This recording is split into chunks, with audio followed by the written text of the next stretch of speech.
Hey, everybody, and welcome back to N.E.W.B, your nice experience with buddies. I'm your host, Nick. Here with me today is my buddy. It's Nate, like normal. Also, what do you sound so stupid? I don't know. That's my voice. That's my normal I voice. sound like someone who doesn't want to follow quarantine rules. Oh, it don't affect me. Oh. Oh my goodness, we're getting political in there. Although it's not political, it's It's scientific. it's societal. It's societal. It's not even political. Yeah, that's a good point. Because I mean, obviously, we're not in the zeitgeist of. Sorry, we're going on a tangent, people. We're not in the zeitgeist of like Italy or Korea or something like. But I just don't remember that stuff happening there. Well, this is again why I love Japanese culture and why I respect it so much and want to live in Japan is Oh, because I mean it's not even that, like, it's people in Japan like are smart and they know, like, they don't have to have the government tell them what to do. Like, yes, in America we do have more just overall personal freedoms, which I get that, and that's great and that's cool. But once when all this stuff started happening, Japan was like, okay, hey, you said this is Stay home, and everybody's like, okay. okay, sure, yeah, we'll stay home. That's not a problem. Like, you don't have people like in the U.S. where people who are being assholes and just going to the store and coughing on people because it's funny. Like, I mean, it's a mess. It's an absolute mess. Yeah. So we talked about it a little bit before the show. I live in Idaho, obviously, and at the capital, Boise, people were protesting. I respect their right to protest. Absolutely, 100%. I have no problem with that. I just wish they would have done it in a way that was still like they were social distancing, but they were still protesting. Because basically, they want the government to open back up. What I don't like is that they're pretty much dismissing the coronavirus in a way that it's like, oh, it's not that big of a deal. Anytime anybody brings up, like, oh, more people die from the flu, more people die from car wrecks, as soon as they start bringing that up, they're downgrading what makes coronavirus so serious in the sense of it's because of how many people get it so quickly and it overwhelms the hospitals. That's what's wrong with the coronavirus. It's not necessarily the death toll, although obviously that has a huge, detriment to the United States. What's serious is what it does to the medical system, Valorant is new. and people just not taking that serious is what I have a problem with. If you lost your job and you want the government to do something, I respect that 100%. I'm in a very privileged spot.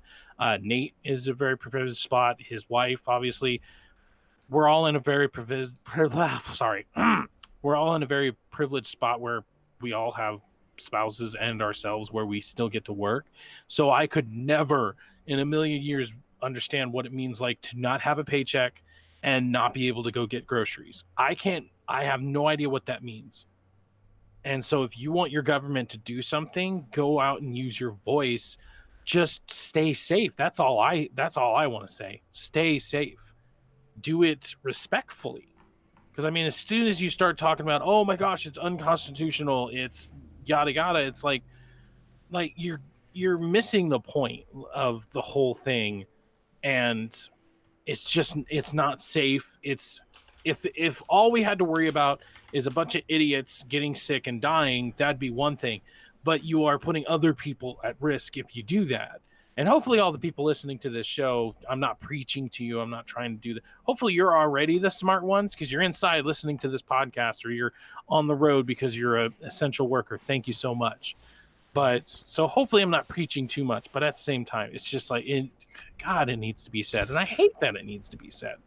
And I never want to be the person to say it because I'm an idiot and you should never listen to me. So let me ask you. Let's go for an hour while you listen to me. Let me ask you a question. Yeah. So would you say in times like this, it's easy to say that it's not safe to work? Yeah. Why are you trying? What are you getting at? I was making a joke for not safe for work in SFW. Not safe to work. It's a joke that just apparently didn't land. It sounded a lot funnier in my head. So let's move on and talk about video games. How about that? Which is most of my jokes, but I at least laugh at it. There's at least one person laughing. Anyway. Follow us in our normal spots at official_N.E.W.B, N-E.W.B. ThreadX Reproductions on Instagram, ThreadX Reproductions at gmail.com, where you can write into us for any of our segments, which we actually had a write-in, so we'll make sure to bring that up later when it's preferable. Actually, I guess preferable. Which actually, now that I think about it, it's more of a N.E.W.B 2 thing, which, by the way, sorry, we were supposed to start N.E.W.B 2 last week, but it will be premiering this Friday as long as everything is going good. So expect N.E.W.B 2. We decided to call it something else. Before we were calling it N.E.W.B 2.0. Now we're calling it N.E.W.B 2 as in TOO because we're dorks. We like the English language. That's the reason, I'm sure. All right, so let's get into our first segment of the day, Week in Review. All right, so we teased it a little bit last week, and now this week. So how much of Control were you able to get into and everything? So for anyone who has played it, they'll know what I'm talking about. As of now, I am in the Blackrock processing part of the game. Oh wow, so am I. I just picked up the shield power. Oh dang it, I hadn't gotten there yet. Oh well, so that's a real quick. That's that's a side mission. Like that's a side mission. Which I'll get into kind of that as a whole. But yeah, that's where I'm at right now is the Blackrock processing. Do you remember whenever you were going to the hotline and you did the little thing where you had to do the pull down and go into the motel? Oh yeah. Okay, that's the part that I'm at in Blackrock processing. Like I just crossed over the bridge and I'm about to get into that main part. So I would say we're literally at the same spot. And yeah, that's so funny because we didn't even plan for it. Which is good, yeah, because I figured by now you'd probably be past it. So now I've been starting a new job over at Amazon. I'm a driver, and god damn it, I'm sore. Freaking hell, I am so sore. Oh, like so. It's hard enough. I've been a driver for years, so that's number one. I've been sitting on my ass for years. Before that, I did a little bit of moving around because I was delivering prescriptions to people. So I had to get out and into a car, keyword there. Before that, I was a bus driver. So worst thing I had to do is get into and out of a bus, but that had stairs. Before that, I was a cab driver. So the worst I had to do is get somebody's luggage and put it into the back. And even on a worst day, I'd do that maybe 10 times a day.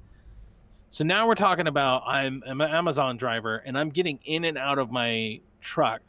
Yesterday I did 90 some stops. So I'm getting in and out, and it's a van. It's a big van. I'm 5'8". I'm a short little shit. And so I'm getting in and out of this van, and I'm pretty much having to like jump down or like very slow. So my knees are killing me. My legs are killing me. Before that, during training, they had us like pushing carts, and it was like, oh god, it was terrible. But yeah, so what the hell was the point of all that, you might be asking? And I don't know. I can't remember how that got brought up. Because I hadn't gotten that far. You thought I would have, but yeah, I didn't get that far for that reason. Okay, now I remember why I got there. Yeah, but coming back to station. I think in general we are both probably about maybe a little over halfway or a quarter. Oh, really? Yeah. Is that horror? No. See, I'd probably say quarter. Yeah. See, I on purpose haven't looked to see how many levels and how many missions are in there because I really don't want to know because it kind of adds to the game as a whole. But from where you're at now, like, what are your impressions of the game? My overall impressions are, if I would have played this would have been my game of the year for last year. Okay. Without a doubt. The control that you have in this game is so much fun. Everything about this game, like, I wish I had a lightsaber with this game, because if we would have had the same type of control, the control powers from this in Fallen Order, yep, if we would have had the same things, like picking up things, throwing them, yada yada yada, if we would have had the same things, but we had a freaking lightsaber, game of the decade. Am I right? Like, oh yeah, I love it. What about you? What's your impressions so far before we get into more details? So overall, I'm in the exact same boat. There are some like parts to it where I'm, not as high on, but in general, this is a game that I didn't really know I needed. I had a feeling that I needed to play, but actually getting hands on with it is like. Now, I will say this too. Like, I am in a very interesting, weird position based on the fact that I got Control, and literally 2 days later, my wife surprised me with Doom Eternal. So Yeah, right. I've been basically going back and forth in between playing Control and Doom Eternal at the same time. So Right. two completely different games, but I think adds a level to the conversation that is kind of interesting. Yeah. There are some times in this conversation where I might compare it to Doom Eternal, but I'm not comparing it game to game. I'm comparing it to my personal play experience that I'm going through. Gotcha. Okay. But yeah, let's just dive into it, honestly. Let's get into it. So first off, have you played it all on your Pro, or are you playing on your regular I'm PlayStation? playing only on my Pro for Control. I'm playing it on Oh my. wow. Okay. I'm with my the way my system is set up is I have my Pro connected to my TV, my 4K TV in the living room on the big Nice. screen, and then I have my base PS4 is plugged up to my desk where my monitors are. So like. Typically, I'll play games like Doom and Call of Duty at my desk because like I like being closer and having a smaller screen and stuff like that. But more cinematic type games, I'll play on my TV. Okay, So good. So then, you can talk about it more from the, pro perspective, the 4K perspective, whereas I can talk about it. I just have a regular PlayStation and a regular 1080p TV that I play it on. So as far as the look, like, what do you think about the look? How is it? it's one of those that the game absolutely looks great, especially when it comes to like the little cutscene kind of clips. They look absolutely phenomenal. We're in a spot where almost every game that comes out nowadays looks beautiful. Like Call of Duty looks great. So it's kind of hard to say if this is the best looking game of all time because we're kind of getting to that point in games where they all look similar in some way. One looks a little bit better than the other. The game itself looks great either way. I am having some not issues, but when every single time whenever I have the game paused and I go to get into it and try to move, it will stutter like it's not ready yet. And that's even still doing that on a PS4 Pro. So I think it's just the overall of the game. But I mean, it's a Remedy game. It looks like it takes an extra second to play my game, you little whiny bitch. it's a Remedy game, and so I mean, it looks very similar. I think it looks better than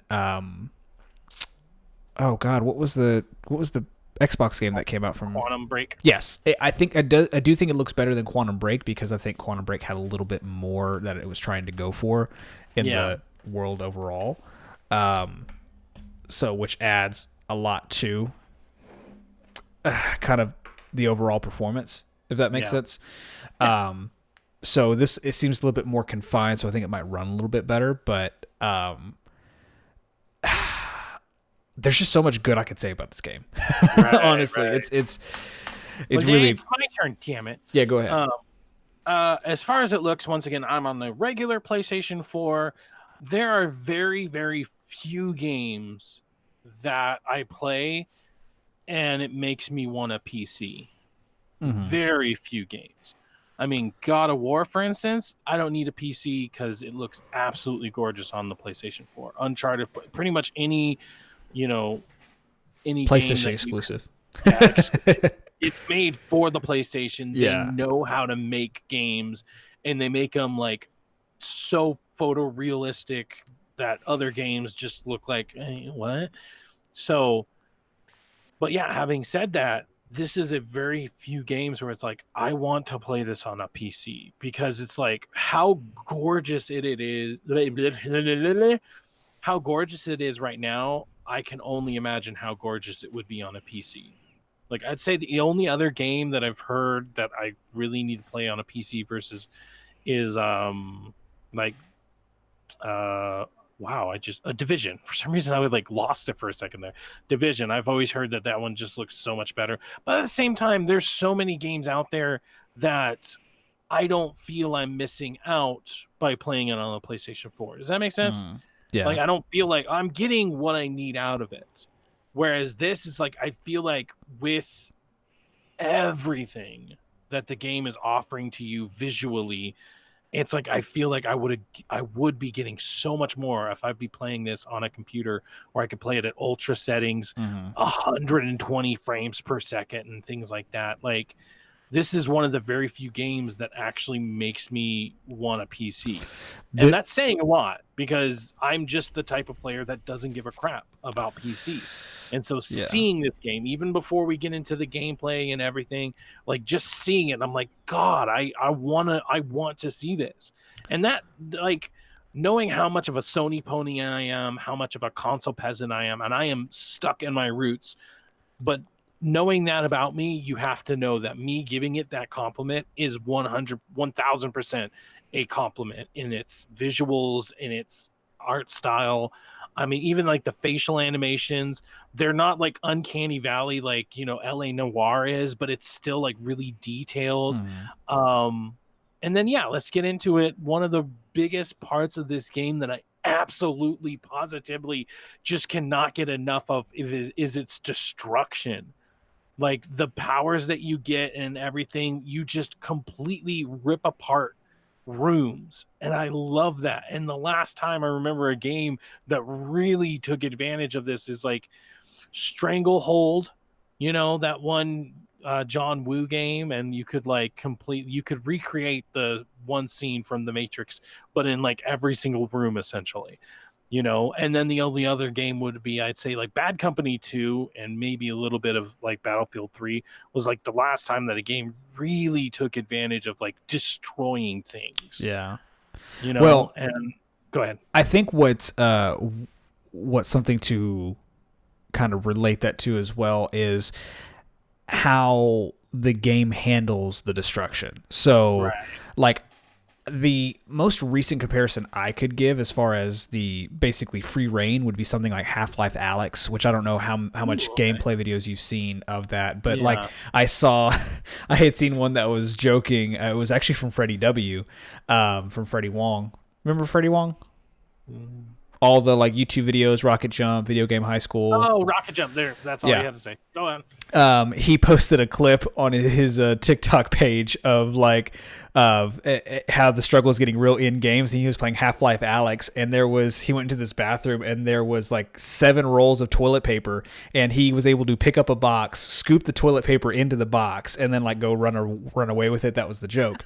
But what Half-Life Alyx allows you to do is complete freedom in the world, like interact with everything. And so with the destruction, like yes, you can just shoot stuff, and you know obviously it'll be like destruction from like Battlefield and stuff like that. But in particular, when you're using the throw power, like the very first power you get, if you don't have an object that is like highlighted, it will just like wherever you're near take a piece out of that concrete, and that's what it uses. And so it's just like the freedom of interactivity with the world, and like how you literally can interact with everything. Like you walk up to something and you're moving it, you know, it adds to the immersion. It's insane. Absolutely. And yeah, exactly. It really makes you feel a part of the world, which is why I feel like destruction is a very key thing that like I remember in the PlayStation 3 era when you had games like Stranglehold and Bad Company, destruction like was this big thing. And like out of nowhere they just stopped doing it because like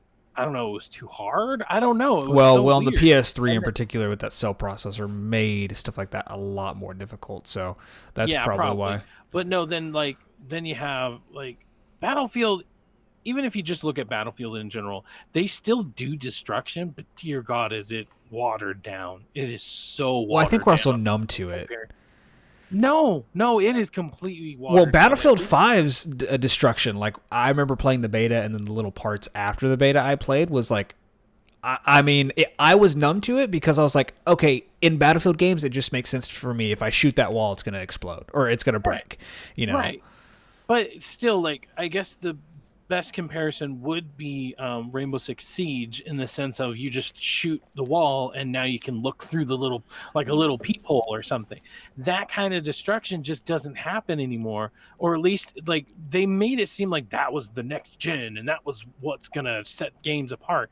And so over the years, Battlefield has just been really slacking, in my opinion. Yes, you can still blow out a wall, and but even then, when you blow out a wall, it's not as it doesn't feel as destructive, because everything seems like, a canned animation. It, like, you could blow that part of the wall up because that's where you're able to blow that part of the wall up, rather than it being dynamic like in Bad Company and Bad Company 2. Everything was dynamic. You could completely collapse a building and things like that. So that's what I'm getting at as far as destruction. And in this one, yeah, the destruction, it makes you feel like you're more part of the world, was because, like, when you're shooting at a pillar, that pillar can start to just disintegrate, and that really brings you into the world, makes you feel like you're a part of it. When you were talking about the throw, like, one of the things I really like is like picking up a filing cabinet and then having like the papers flutter around it as you're holding it there, Yeah. and then you throw it, and it just, like, sometimes when you throw, like, it you can feel like the power, because when you throw things, if you have something that's kind of near you, you can kind of see it get, like, sucked into the vacuum as you're throwing an object.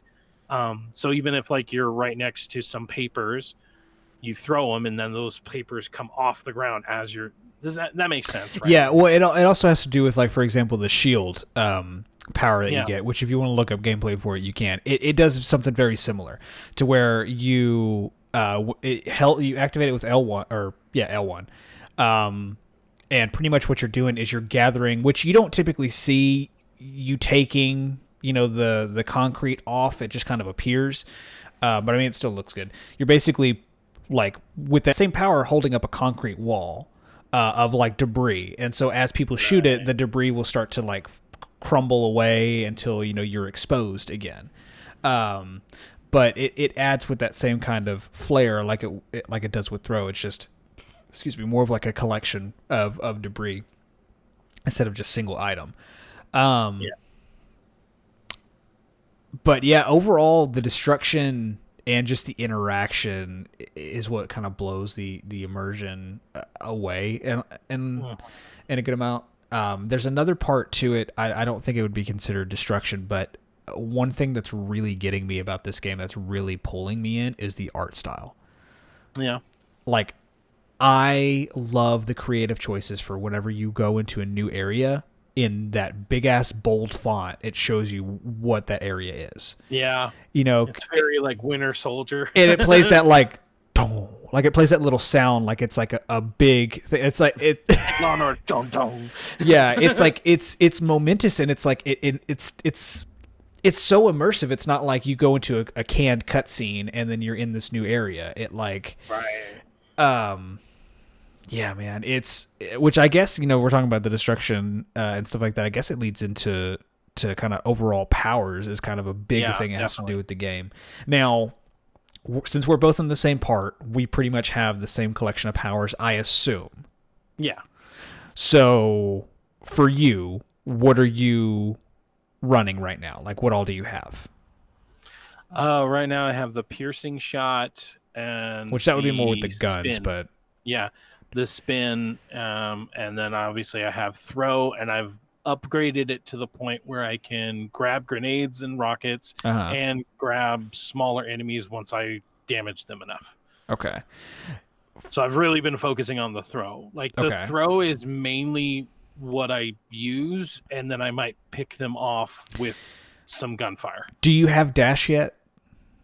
Oh yeah. I have Okay, that too. okay. I didn't remember if that one was a. I like dash for one reason. I'll go into a bathroom and just dash around because then you could just completely Yeah. destroy all of the stalls. Well, this will kind of backdate to destruction for a second, but it's something I forgot. Going back to the like immersion in the world, like Mhm. there are parts. Did you do the furnace chamber little side mission where you had to throw the hazardous material into the furnace itself?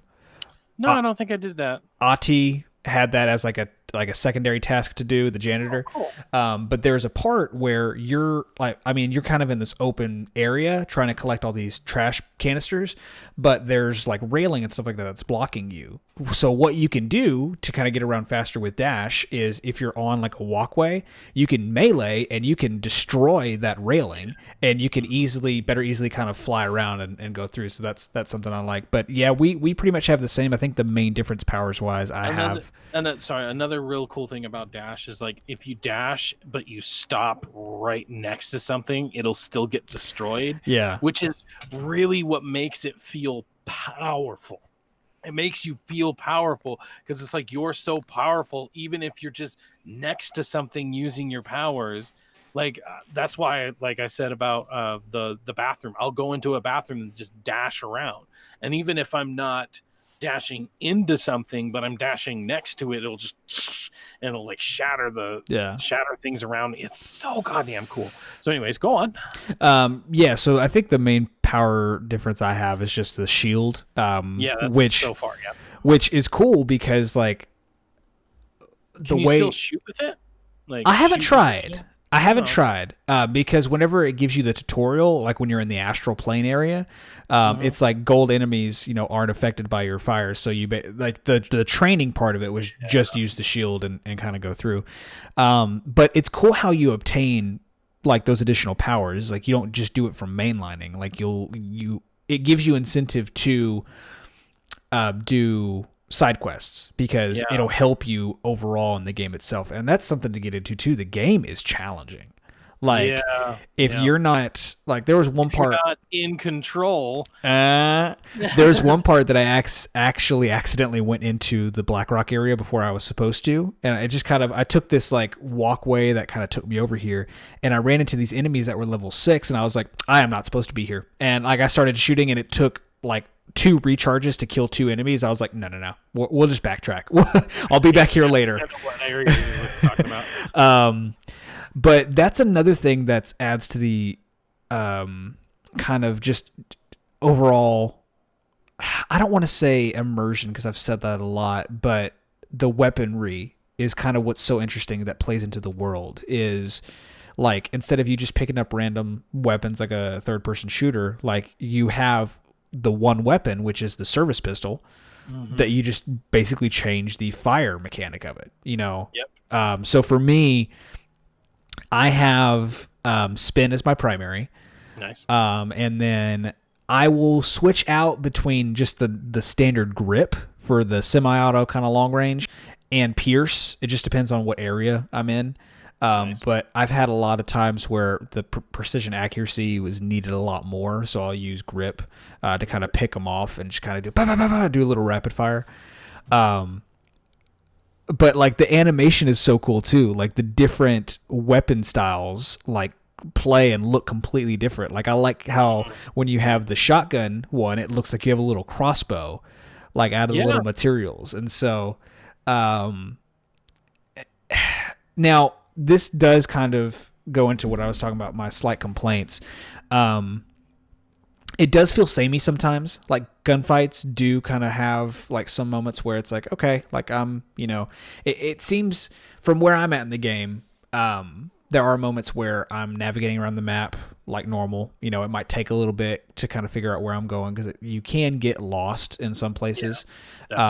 And so it does feel samey sometimes where I'm like, okay, I'm going to this area. All right, I got to shoot these enemies, But out of nowhere, it'll add variation by dropping either like a big boss that you have to figure out a different way to encounter. Yeah, a little mini boss. Yeah, right. Or, so it really, I think the pacing of it is like you go through 2 or 3 gunfights and action sequences that are about the same. And on the 4th, you'll get kind of a new experience. So it does give you variation. Um, but I think a complaint I did see before about the game when it first came out was sometimes it being samey. But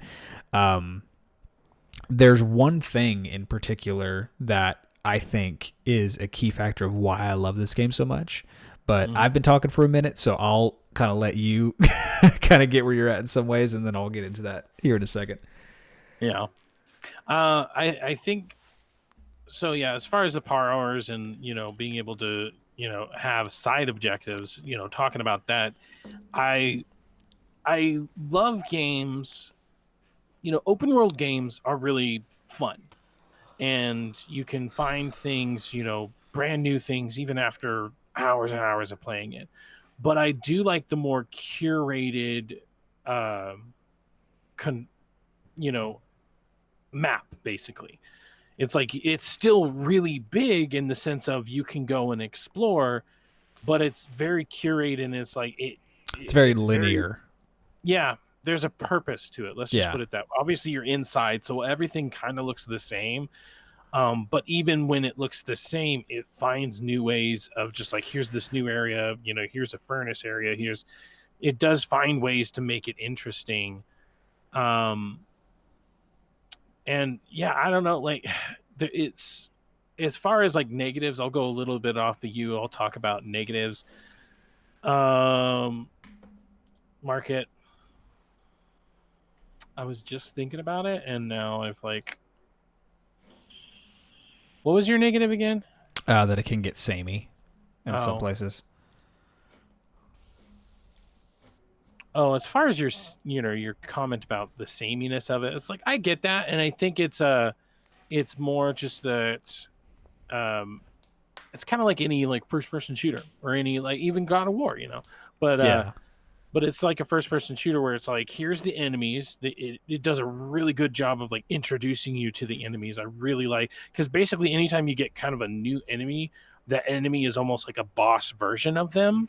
So Mm-hmm. then every subsequent time you come up to that enemy, it's just normal. It has the normal amount of health, but it's like it makes an event of when you have this new kind of sub boss or whatever. I really like that. And it really is kind of like other first person shooters where it just changes up like the number of how many you have to deal, what order they are in, because you could even say the same thing about pretty much any kind of shooter. It's like, here's a new room. What interesting ways can we have the enemies and types of enemies interact with each other? You know, I'm also going to throw this out there too. 100% fuck the enemy types that are basically like the suicide bombers, the ones that kind yeah, of like float like all raggedy, yeah, and like because those will kick my ass when I'm in the middle of firing at people who are firing at me and I just miss them. Also, did you encounter that bat-like creature? bat-like creature. I So don't think when you meet Martin, which obviously slight spoilers, when you interact with Marshall, when you meet Marshall for the first time before you go into Blackrock, like she tells you like there's this creature, there's this monster that our men can't face. Like we need more firepower, and you go in, and it's this enemy type that looks kind of like a bat that'll like disappear and then reappear right in front of you, like and just start like throwing stuff at you. so. Oh, geez. You should have, so probably when you see it you'll recognize, but that one I was able to cheese a little bit because I just stood in one spot and was ready with a charge shot whenever they appeared. So, but if you're not careful, they do similar stuff to where it'll sneak up on you, like be completely behind you, Right. and will just knock your health down to nothing. Yeah. But there was something that you said that I was trying to relate to. In terms of the map, it has an interesting balance of being a linear, like level to level game, Yeah. but with an open world size. Yeah. Like the Definitely. size of some of these areas and maps are genuinely huge. Right. Right. But like you said, it's a more curated linear experience, which I do appreciate. Appreciate. Yeah. So what were you gonna say before you? Before I told you to speak, so before I told you to speak, Before I told you, I allowed you to speak. this it hit me the other day while I was playing. I was like, what does this game remind me of? And the moment I figured it out, the moment I fell in love with it, this game very much reminds me of Portal 2. Okay. Interesting. It does that by the ambiance and the world. Yeah. So it's Okay. not similar with Gotcha. gameplay because you're third person. Obviously, the powers are completely different. But Portal 2, one of the best parts about it was able to immerse you into this world of Aperture and get really lost in this facility. Like Yeah. every part, there were different. Like at one point, you go into the old Aperture and you're there for a while. You're discovering new parts and new things. And then playing through this and going through a couple levels, I was like, oh my God, this is giving me Portal vibes. Like, this is intriguing. I want to know what the hell the Bureau of Control is. Like, what is this building?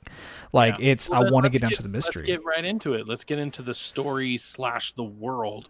I 100% agree. I never compared it to, Aperture, but the storytelling of the environment, their cute little, recordings that they have, now that you bring it up, it's like, yeah, that makes sense. That's a apt comparison as far as just the storytelling. And I 100% agree. Like the story of this, control bureau and just the world that it's building inside the first building ever or whatever is so interesting. And like I like that I have no idea what the hell's going on most of the time, but it's like I want to. Yeah. I love that. Like when a game can suck me in like that and just not let go, like that's a good feeling because there's so many games that just I play because it's fun where like I could just forget it the next day and it's like, oh yeah, that one part, yeah. Whereas this, it's like it's sucking me in and it's making me just want to know more, just live in the world. Yeah, like everything else that has complexities and has balance, so does the story. Like you're balancing in a very, very good way in between the story of what's going on with the Federal Bureau of Control and your story. Where you're interested at the same time, like with what the hell Darling is doing. Like where is Darling? We're trying to find these other people. But Darling in particular, since you see him face to face in those videos, that reminds me of Cave Johnson a lot from Portal 2, Right, where yeah. it's like you're trying to figure out that character, but you're also curious about the story of where you came from. Like when she's talking about her brother Dylan, is like, okay, so it's not just the story of her and Dylan getting to the bottom of it. It's you've also now picked up the story of trying to get this place under control. But and then you have this like spiritual thing that's following you around, and it kind of tells you, it talks to you, and like what's that all about?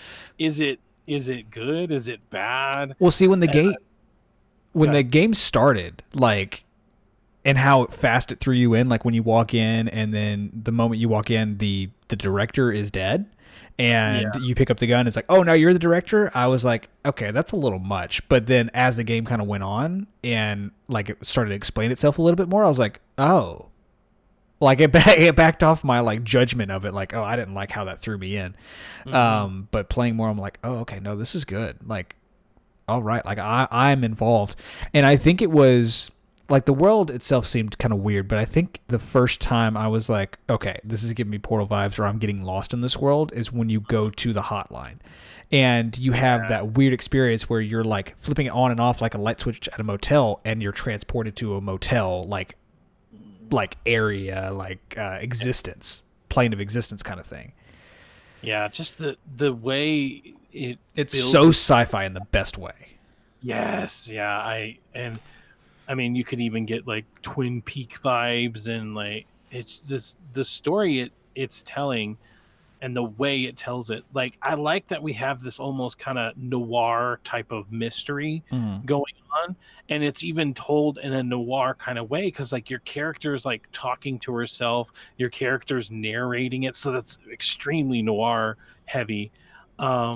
And I really like that because it's like she's having a discussion with herself.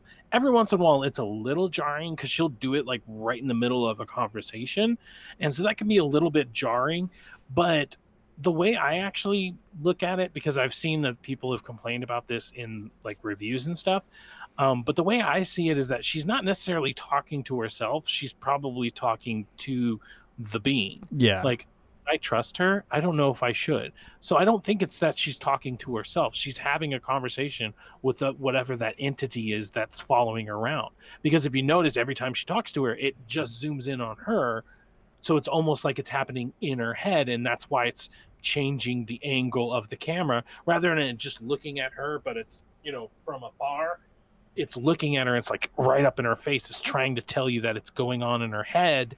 And so that's like the way I'm interpreting it. Yeah. And so it was a little jarring at first. Once I kind of accepted that part of it, whether that be the intentions of the director or not, that's the way I'm interpreting it. And it's making it a lot more like, okay, she's having a conversation. It's a side conversation with this thing that nobody else can see. Yeah. Even when it does that whole zoom in, sometimes she does talk to that thing directly and be like, do you think I should do this or something? Yeah. Well, what I like to, it goes back to the style. Like when you're talking about the noir, makes me think about those moments where you're talking with Trench or Trench is talking to you. And it's like that, like faint, like it's almost like someone put an image of him in that like tunnel looking thing and just turned the transparency down to where it was almost nothing. Like that's visually what it seems like, because he's superimposed on whatever area you're looking at. And that adds further to, hey, this person is talking to you based on your ability to handle the service weapon. Yeah, exactly. It's a combination of like Portal. I guess if someone asked me what this game is like, I would say it's a combination of Portal, the Twilight Zone, and so I don't know if you've ever watched Fringe before, but when I think of sci-fi, Fringe is like my basis of sci-fi, because it is so sci-fi, like in a good, genuine way. So that's what I would say. It's like has a mystery of the Twilight Zone, the intricacies of Fringe in like that kind of world they built with multiple, realities and kind of stuff like that. And then as game mechanics or game, ambiance, Portal. That would I think be the three I would totally agree with that. So I mean, overall, I mean, obviously I already kind of gave it away at the beginning or whatever, but yeah, I do genuinely think if I would have played this last year, this would have been my game of the year, no questions asked. And the reason is it's not just as simple as like, oh, it's pretty. Oh, the powers are cool. It's the way everything fits together. I would even wager a guess that if more people would have played this, it would have gotten game of the year. I feel like, and this was a lot of people's problem with, in general, is that, it got nominated, but I don't think enough people from IGN, GameSpot, yada, yada, yada, all the other places, I don't think enough people played this game. And it really sucks because it definitely deserves it. It's such a well put together game. And it has blemishes. No game is perfect or whatever, but I would even wager that it's one of the most well put together games in a very long while. I mean, I guess. I don't know to be honest with you, my attention span is so limited nowadays that I can't even really recall what I considered my game of the year last year or what I all played. I can tell you one thing right off the. We said it was Star Wars. I think that's what we agreed on. I know. Whether it was your personal one, I can't remember. I'm pretty sure my personal one was probably Division 2. From all the ones I played, but I can tell you for a fact that I would pick, even now, I would pick this over Fallen Order. Yeah, 100%. Would I pick it over Division 2? I really don't know, because good Lord, I love Division 2. Like, I really, really love that game for what it is. But I could compare Fallen Order to Control more because they're isolated single-player experiences, and I would 100% pick Control over Fallen Order, for sure. Yeah, I never played Sekiro, so like I can't talk to that. I mean, I would imagine it's a very good game. It won Game of the Year, but in my personal opinion, I do believe this was kind of shafted. And I think it was maybe because not a ton of people loved Quantum Break, and that was kind of the last time we heard from this team. And so I just feel like it was a matter of it came out at a weird time. Not a lot of people played it, and I do believe that it really is that good. Yeah, I feel like Days Gone might have been talked about a little bit more than Control. Yeah. I mean, if it was maybe a little negative, but yeah. But I do remember a lot of pundits. So I think for me, I think it did get talked about, but it got talked about when it came out and didn't get talked about after the fact. Yeah. It didn't stay with a lot of people, whereas something like Death Stranding or Days Gone did, whether positive or negative. Mm-hmm. But yeah, I'm in the exact same boat. That's how I feel about it. If this would have came out, or it did come out last year, if I would have played this last year, Yeah, then definitely. it would have been very high on my list, if not my game of the year. Extremely high. Yeah. Yeah. So that's our thoughts on it. Have you played it? If you haven't, I know that it's on the PlayStation Now, so if you can get a free trial, that's how I played it. I played it on the free trial. I loved it. I wish I would have been able to binge it. Unfortunately, like I said, I had some work things that I had to get through. But let us know what you guys thought of it. Let us know in the comments. You can obviously go to our Twitter, message us anyway. We have our DMs open all the time, and we always respond to them. And it is on sale right now.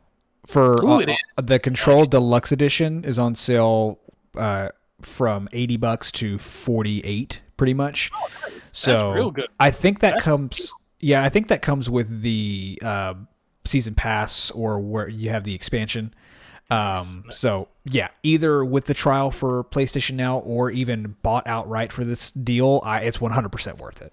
100%. So then there's another game that I was playing that I really kind of wanted to, do a light review on it. I don't have that much to say about it. But it's called Mech Extermination Force. I don't know why That they sounded like went it was with that hard. name, because that's like Mech Extermination Force. So what I can say about this game, because I haven't played the entire thing, but what I can say about this game is that imagine Shadow of the Colossus had a baby with Contra. And that's pretty much what this game is. And so far, I'm having a real fun time. Imagine just like a side scroller shoot 'em up. And basically it takes all the really cool boss battles, and that's the game. The game is just going from one boss battle to another to another to another. And the way the bosses are built is really cool, because they have like breakaway parts, and then once you break away those parts, like they can't attack from that anymore, or it changes up their attack styles. You have to attack a certain thing so many times, and then it'll reveal like a weak spot, and instead of having to shoot that weak spot, you actually have to go up and do a melee on that weak spot. So it really changes up the way, because I mean, if it was just a bullet hell, that's it. Like, it's different. Like, actually having to physically go up to it and hit it definitely changes up the way it feels. So I'll talk about a couple of the bosses just to kind of give you an idea. So there's this one boss, and he has like really long arms, and he uses his fingers to like shoot at you. That's one of his attacks. Another one is he has like this horn on him, and he shoots a laser. And then I think his chest opens up with a rocket. So you're dodging all these things, and then every once in a while he'll punch. When he punches, you have to jump onto his arm, go up his arm, and then remove his like face mask. When you remove his face mask, there's this big red dot, which is the part where you have to melee it. When you do it the first time, then when he punches low, then medium, then high. So you have to jump your way up his arms as he's punching. And if you time it just, a second off, you'll get hit. You'll lose a whole heart and then get flung backwards. So then you have to do that 3 times, jumping up his punches. Well, I guess technically 2. The first punch is just 1 punch. Then the 2 and 3 is 3 punches. You have to jump your way up. So once you do that, then his head gets exploded. So you're like, yay, I'm done. Well, no, his like chest transformed, and now he's like a crocodile. And so you have to run away from him as he's chomping the platforms behind you. So you have to worry about falling. You have to worry about him shooting at you, dropping cars on you. And at the same time, you have to look back towards him so that you can be shooting inside his mouth as he's chomping up and down. You do that a certain amount of times, and then finally he's dead. So that's one boss battle. Another one is this big centipede. And the centipede has 3 dots on under his, chin, basically. The only time you can get that is when he comes out of the ground and he kind of like wiggles around. And so you have to shoot at his legs to open up. They'll open up and close after a while. But you basically have to climb up his legs that way. And then you can melee his head. And then he has a couple of different ones, like one where he just goes across the ground. So you have to jump onto his back. But his back has certain places where there's electric. So you have to jump over those things. You can shoot off parts of his backs to reveal other weak points that you have to melee or you have to shoot. It's like, and so, you know, all this, and you're basically a tiny ant on the back of this giant ass mechanized centipede. So those are just two examples of bosses that, you know, you are basically just fighting these giant behemoths, and it's so much fun, you know. And instead of it being at the end of this long ass level, you know, that you're just shooting little minions, that the whole game is just these really inventive bosses or whatever. Like the other comparison would be obviously like Cuphead, but I'd actually say that I like this a little bit more because of the creativeness of them. In Cuphead, as long as you were shooting, you could defeat the bosses. You just keep shooting, just keep shooting, just keep shooting, just keep shooting, shoot. What do we do? We shoot. Pew, pew, pew, pew, pew. Whereas like the creativeness of them and the fact that you actually do have to like melee certain parts of them just adds a little bit extra layer to it. So it's not just, you know, holding down square to keep firing. Oh, now I'm firing up. Now I'm firing down. Fire. You know what I mean? It just adds a little bit more to it. And I feel like for me, if you like Cuphead, there's a really good chance that you'll like this. Not only that, but it's actually a pretty cheap game. So yeah, and I was looking at it too while you were talking. Looks like it is Switch exclusive as of now. It's only about $12, but this game looks super fun. I mean, yeah. I see. Do it in co-op, you know, just like in Cuphead. I see exactly what you're talking about as far as the comparison with Shadow of the Colossus and Contra. Right. What's interesting is this game looks like it scratches a simple itch that you know I'm not in the mood for all the time, but when I am, like Celeste is a big one for me. Like whenever I'm in just a simple side-scrolling kind of platformer game, I'll want to play something like Celeste. This honestly looks genuinely fun. Like I could see myself picking this up 100%. Oh yeah. And I highly suggest it. I feel like it's definitely worth like a day one purchase. It's definitely worth checking out, you know. And I think on the Switch when I bought it, it was on sale. So the normal price is $12.99. I got it for like a couple dollars. So I think it was half because when did you get it? Like $5.99. When did you buy it? Last week. Okay. I'm gonna hope it's still the same because if that's the case, I'll outright buy it right now.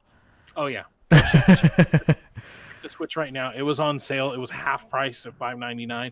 100%. It would be worth it if it was like $14.99. Yeah. But I just happened to pick it up on sale. It was just kind of a what the hell. This looks interesting, and yeah, definitely don't regret it. So that's our reviews of the week. Let us know any games you think we should try to check out or talk about.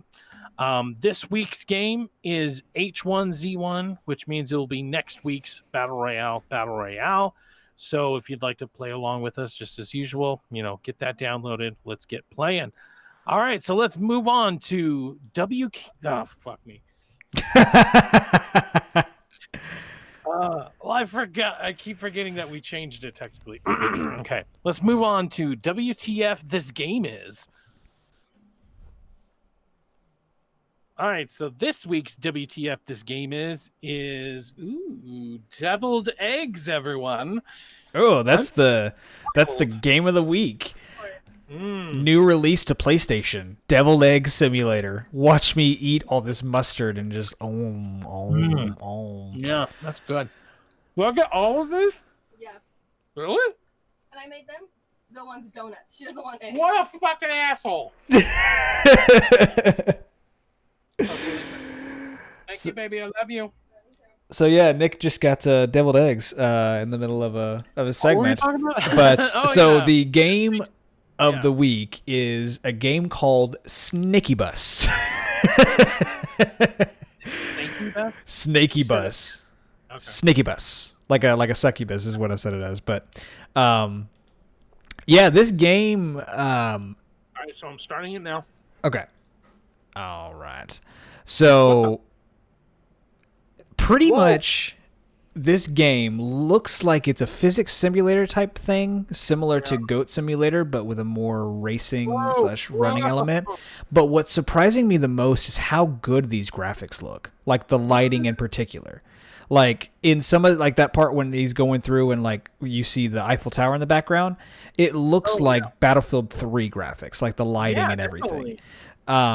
It doesn't. Oh, and it looks like it changes the graphics too, depending on what level you're on. Yeah, it doesn't look like graphics like Goat Simulator. I mean, the textures are definitely more simplified, but the lighting, like, it actually looks genuinely really good. What's the purpose of the game? Do you like get points, and the more points you get get so I'll read it straight from the PlayStation page, which this has been out for I think a little bit, but it released on the 31st of March for PlayStation. As far as the description, it says Snaky Bus is an absurd arcade driving game and frantic score chasing experience where the biggest danger is yourself. Wind through city streets, pick up as many passengers as you can, and deliver them to their destination to increase your score and the length of your bus. Oh God! Boost. So every time you drop somebody off, it gets longer. Yeah, boost, jump, and steer around an obstacle course of your own making. Test your serpentine skills with various maps. So it's almost like Snake, in a way, where you like the title, you know. Yeah, if you run into yourself, like it causes an issue. Collect passengers across 11 maps, including Paris, Miami, non-Euclidean space, and a dorm room. Unlock exciting new buses to drive, such as school, party, double-decker. So yeah, it's basically a score-chasing game, but kind of similar to what you're talking about, the last game you were just talking about, the Mech game. This looks like it would be. I can't say if it's going to be a day one purchase by any means. It's $11.99 on the PlayStation Store. Yeah, that's a good price. But it looks super fun. Yeah, I mean, it just looks like absurd fun. Which, like, you know, the game we talked about the other week, Totally Reliable Delivery Service, like that was just absurd for the sake of being absurd, and like, but in a really good way. And this kind of seems like a game like that, whereas like you're going at like breakneck speeds, you're trying not to run into yourself, you're running into buildings. There was like one point he was almost going like sideways on a building because of how much momentum he had. That looks really cool. Obviously, we always encourage you to watch this along with us because we have the trailer in the description. But yeah, that looks really cool. I like this segment for this reason alone, is that we purposely choose games that we've never heard about, usually that have a weird title or just something like, what's that, you know? And sometimes we get some stinkers. Last week's was a stinker. This week it's like, wow, that actually looks kind of cool. Was last week's a stinker? What was last week's? I'm pretty sure. I thought last week's was. No, God, what was last week's? Mark it. We'll take this part out. What was last week's? Now, I mean, I thought it was my friend Pedro, but I think that's whenever I was recording with Darren. Yeah, so we had something else. Fuck, now I can't remember. Yeah, I don't fucking remember. Oh, you know a really good way we could figure this out? What? Spotify. For the spot. Shut up. Fuck up and die.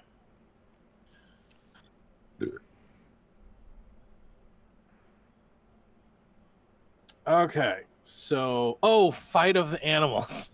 Oh yeah, that's right. That's right. I guess that wasn't necessarily a stinker, but it was just weird as hell. Okay. Anyways, so yeah, this is also any of our segments you can write in, but this is another one where, you know, if you find just a really weird game, I don't know if mobile games count because they have some weird ass ads to their game that actually don't end up in the game. and they're just like these weird CG or cartoon things. So I don't know if that counts. But if you find just a really weird game or just like one that you've never heard of and you want to bring attention to, make sure to write into us. Mark? What? I'm sorry, I was getting my cat's attention. Okay. He's right. Trying to get my attention. Like, No. He's right in front of the screen. Like I'll send you a picture of him because like let me show you what he was. Huh? We have a show to do, sir. Well, I'm sorry. He just woke up and is just standing at, like, I just sent you a picture of what he's doing right now. All right. So that's WTF this game is. Let's move on to our patch up the ship. Oh my God. Did you see what I mean?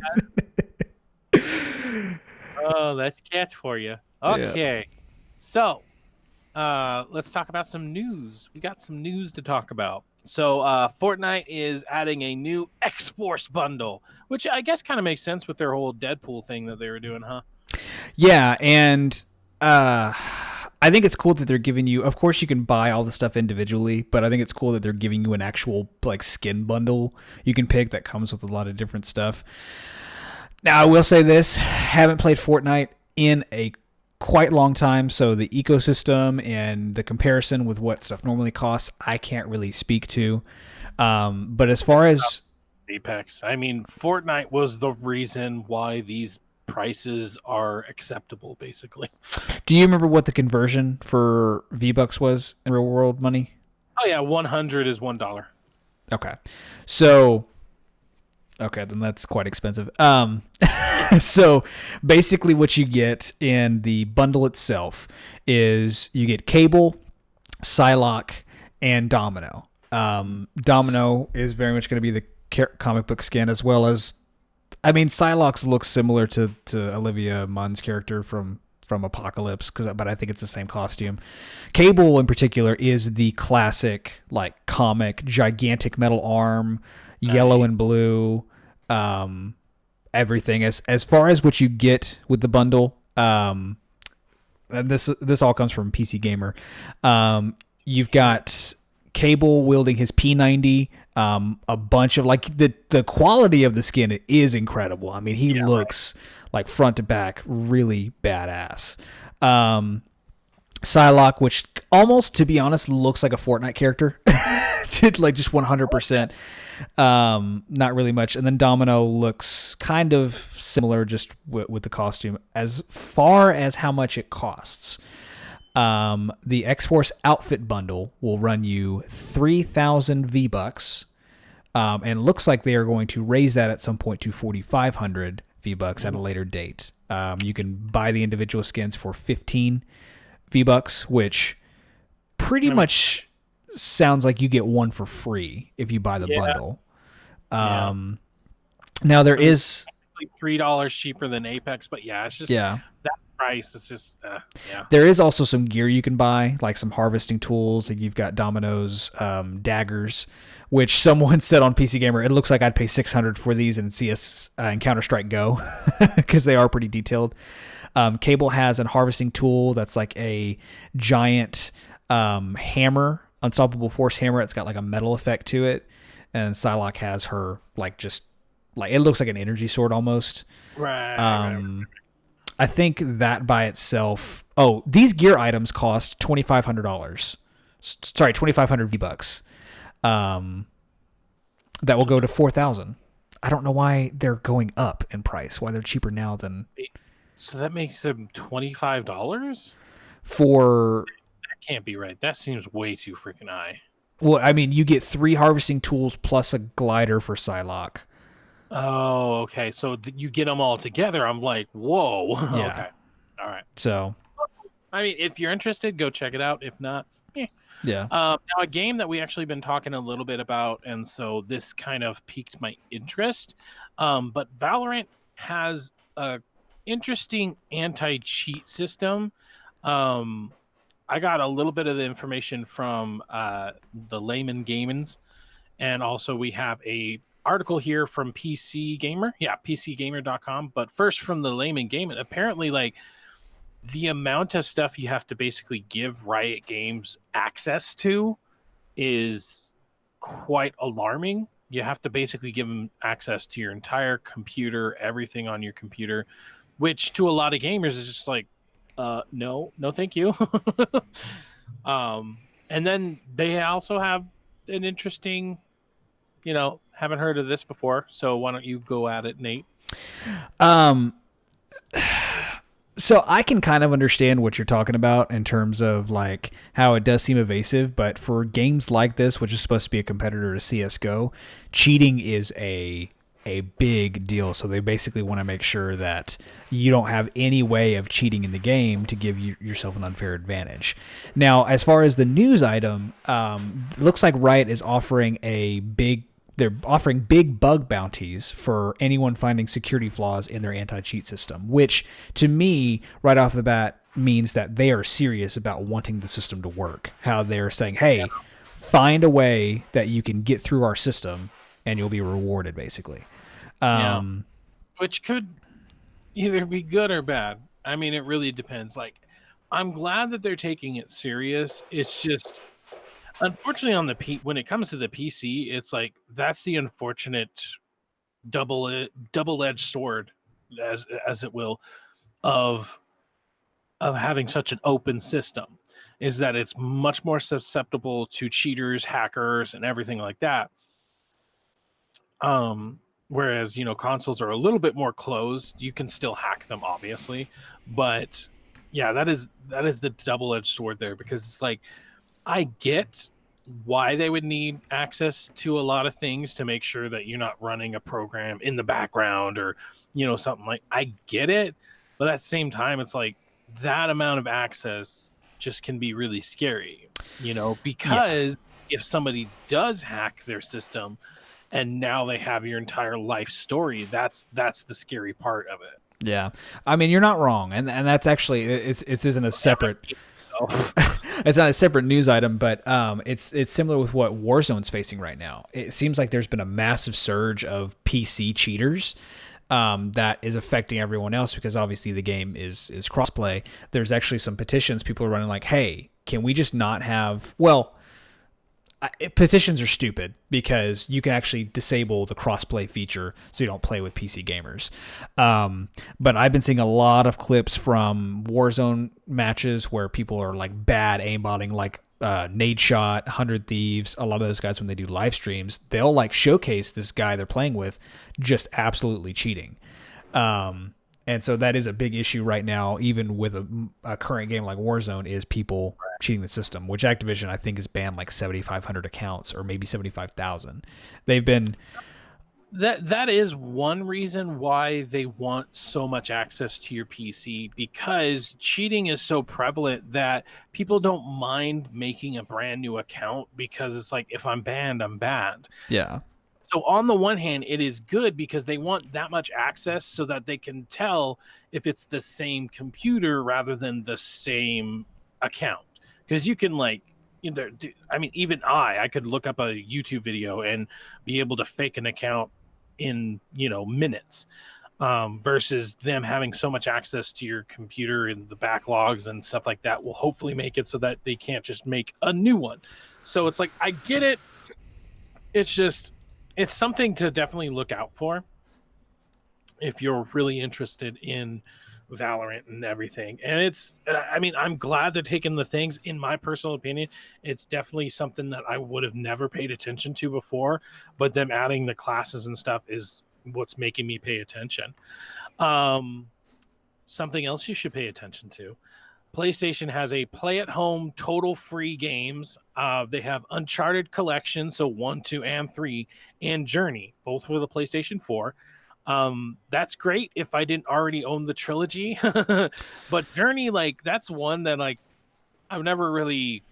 I think I played it on the PlayStation 3, but I never really got through it. So hey, might be a good excuse to play through it. Yeah, the thing that's cool about this is with PlayStation Plus, as long as you have the service, you can redeem the games for free. But if you lose, like if you let it lapse and you don't have the service anymore, you can't play those games. What's cool and bad about this situation is, as long as you get these games in between the time window, which I think is sometime in May, You will outright own these games. Nothing. You don't have to have PS Plus to own them.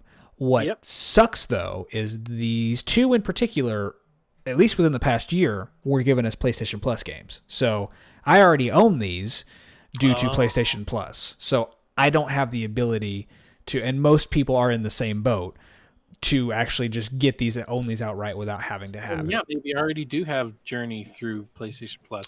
Yeah, that does suck. I wish they would have done something a little bit more, I don't know, recent, because both of the trilogy, they're great PlayStation classic games to put. Like, this kind of reminds me of the great PlayStation hack that happened, way back in the day, where they gave away from that. I think, or I got a Infamous. I don't know which one, but I got it. Was Infamous 1. Yeah, that's what I was gonna say. Is you had the option of choosing like super hyper dust or something like that, or Infamous or something like that. And my buddy, that's what he chose was Infamous. So that's how he got that. So very similar to that, but kind of sucks with PlayStation Plus, but it's cool that they're doing that. They're giving you incentives like that. Speaking of things that suck with PlayStation, PlayStation 5 may have less supply than the PlayStation 4. It might be priced more as well, which makes sense. I mean, it sucks, but it's like, it's definitely like, I feel like the reason PlayStation 4 was priced the way it was because PlayStation 3 was ridiculous. Yeah. So they had to competitively, and look, they freaking won. Okay, well, like, if you're an Xbox fan or a Sony fan or whatever, like, I'm sorry, they won. So they did the right thing. This time around, it might just be a matter of they would have to take a loss, but they'd have to take so much of a loss that it's no longer worth the competition, I guess. See, what's interesting is I thought this had to do with the COVID-19 pandemic, because I thought it had to do with like supply issues with all the restrictions, but from what GameSpot's saying, it's not the case. This may more have to do with the fact of competing with the Series X and pricing, as far as to why the why is nobody bringing up the Series X prices? Well, because so Series X is going to be more powerful than the PlayStation 5 in some ways, not always. So why aren't people talking about that in a negative light? So this is kind of what they're saying. Bloomberg reports that an expected high price at launch will result in lower demand, leading to a decrease in production. As a result, the company is only planning to make 5 to 6 million units by March 2021, which, if you can recall, is about 2 million units fewer than the 7.5 million that were made for the PS4 launch. So it was not hard to get a PS4 for anybody well, maybe for a couple, but not in comparison to, I think the Wii is the biggest one. 'Cause I remember it took months for the Wii to get. So hopefully PlayStation 5's... Nintendo and their artificial shortening right. Or what's it called? Artificial inflation. Scarcity. Yeah, thank you. Yeah. Inflation's the exact opposite. Yeah, right. But it's interesting that they're saying that that's probably the reason why the production is less, is because the cost. From what I've seen, it's reported that it could range from $499 to $549. No, I'm sorry. It might be. It's anywhere between $400 to $500 from what I kind of saw of people speculating. Which, again, I don't think is an issue. At all. It sucks unfortunately, during these times, anything that expensive is an issue, so that I can sort of understand. But at the same time, it's like, it's more powerful than what I have now. I'm sort of expecting it to cost more, I mean, it was a one-time thing, PlayStation 4 being less than PlayStation 3. That was a one-time thing. Right. And I mean, for anybody who expected to pay the exact same amount for their PlayStation 5 that they did for the PlayStation 4, it's like, that's just not, I think not really how it works. I think what's really going to help or hurt PlayStation in this situation is if they have a reason for you to buy PS5 at launch. Because for a lot of people, they didn't see a reason that they needed to buy PS4 at launch. I did, because I was like, okay, this is literally the next step. Like, I know this is going to be better than my PS3. Yeah. Whereas PS5 is still going to be, it's basically going to be much more to a computer than the PS4 is, but they haven't shown me yet why I need to buy a PS5. just at so launch. weird. I mean, obviously we usually have like E3 coming up or whatever, but still, I just feel like they've been so weird on their rollout of information. We have all the information in the world about what's inside it and how it runs, but that's it. It's like, other than that one, what's it called, like God something? It's the people by Gearbox. They call it a slasher loot It's slasher or something. yeah. I don't know. Let me look up PS5 games because it's listed under there. Yeah, but point being is that that's like one of Godfall. the only Godfall. Okay, so I was right. There was a God in there somewhere. What if God was one of us? There's actually another one, that Gods and Monsters. Oh, that one looks good too. Either way, point being is that that's really the only one we really have that we know is coming on the PlayStation 5. Other than that, it's like we assume Last of Us is going to be cross-compatible with it. We assume that most of the games coming out this Christmas will be, because that would be basically committing suicide if they didn't have like Marvel and the new Call of Duty. And why would you even launch a system if you couldn't play last gen once again, I'm just assuming. Yeah.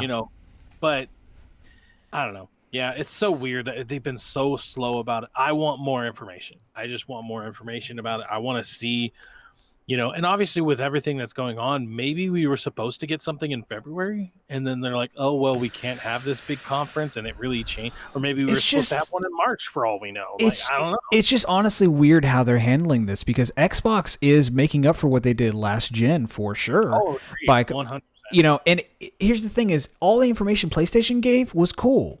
But was there a reason for the consumers that Mark Cerny needed to do that stupid press conference where he, that's not for consumers, that's for developers. 100%, all the DualSense stuff, the audio technologies are game-changing, are legitimately next-generation software. Definitely. But good Lord, that was the first time I watched a full front-to-back hour press conference, and I feel like I could have gotten everything in a 5-minute recap. Right. It was just pointless. So just give me this nice sizzle reel, and it would have given me the exact same information. Exactly. He was definitely just kind of talking on and on. Speaking of talking on and on, let's move on. Coming soon to our TX3, obviously we have our N.E.W.B 2 that'll be premiering this Friday, as long as everything's going well. We're also going to start to do more segments. If you're watching us on YouTube, we basically are going to split up some of the things from our N.E.W.B 2 and put those as videos. And so we're also going to do, we're always going to try to make sure we have new stories up there. So look out for that. All right, so then let's move on to our last segment of the day, Battle Royale.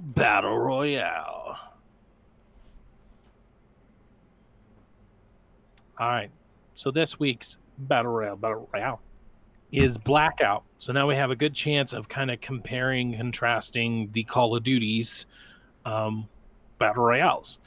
And I'd have to say, when it first came out, it was probably one of my favorite Battle Royales. It was short-lived just because it was just kind of this is fun, but what else is there to do? But in general, I think I liked it way more than you in particular, or just way more than people, because I feel like I feel like it was lost to a lot of people. It's this is a good Battle Royale that runs really well, but I guess that just wasn't enough for people. I don't know. I liked it. Yeah, I mean, you're not wrong. I didn't hate it by any means, but I did not have at this time when Blackout came out, I was having fun with Apex. So, I mean, in terms of a battle royale, which am I having fun with Apex anymore? I mean, you can kind of put that together yourself if you haven't talked about it for a while. But I definitely did enjoy Apex more than Blackout. Going back into it after pretty much a year off was definitely something that was an interesting experience. I can say that they have upgraded. It definitely does look better than it did. Maybe not by much, but I mean, it does, and that will kind of go into the visuals and stuff like that. But let's get into it. Visuals, what do you think? Well, so I mean, I'm going to say this right off the bat. Like no matter how we score this will not look better than Warzone. So It doesn't look better than Warzone, but going from Warzone to this, my God, is it so colorful? Like yes, it was very refreshing because, like, although Warzone looks very kind of realistic in a lot of sense, the textures are very good looking. Everything looks good about Warzone. It also just like everything looks the same. the same. Yeah, yeah. I could look at the side of a building one place and then the side of a building another place, and you really wouldn't be able to tell me exactly where I am. You know, there's some landmarks for sure, like the hospital, TV station, where obviously if I looked at the side of the building, you'd be able to tell me. But at the same time, it's just like there's so much about it that just it's so samey, you know. And I have to say, going back to this, even though I might not have had as much fun with it, which we'll get into that later, obviously. But even though I might not have had as much fun with it, it was just like it was very refreshing to look at because it's like, wow, these greens are very green. They're not just a little green; they're very, you know. So like that.